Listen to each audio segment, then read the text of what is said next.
हरि श्री हरि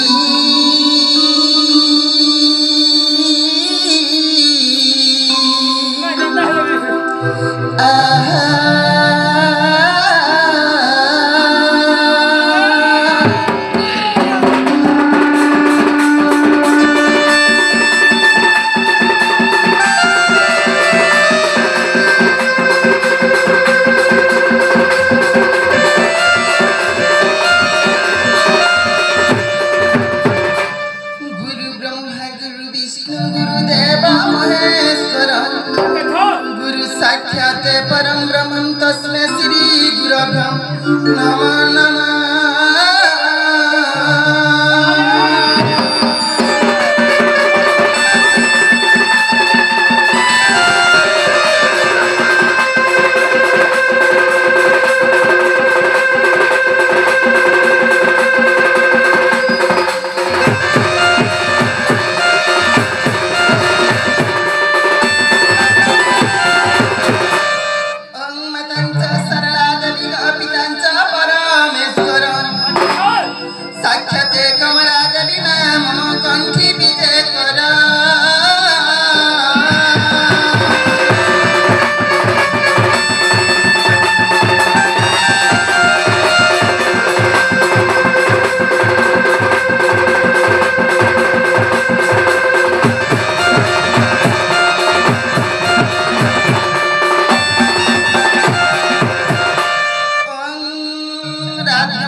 भ्रमरा भ्रमरित हिते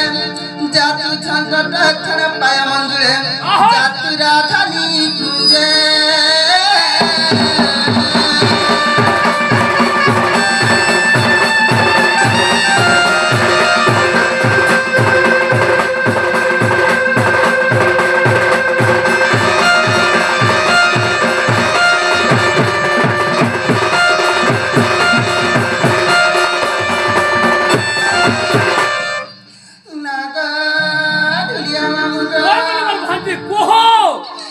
धीरे धीरे न बगा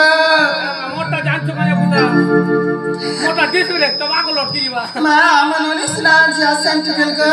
सब तो थाको मियाली भाषा गेल मा मते धीरे धीरे न बगा मामु ग ए मा तमर गाड़ी और उधर गाड़ी बहुत तफात अछि सब कथा ग अमनोनी जई पाले के जी पाबे मामु ग एक्चुअली गो हला में बहुत भाषा लोग घर बाले लोग मात कथा कहबे एक्चुअली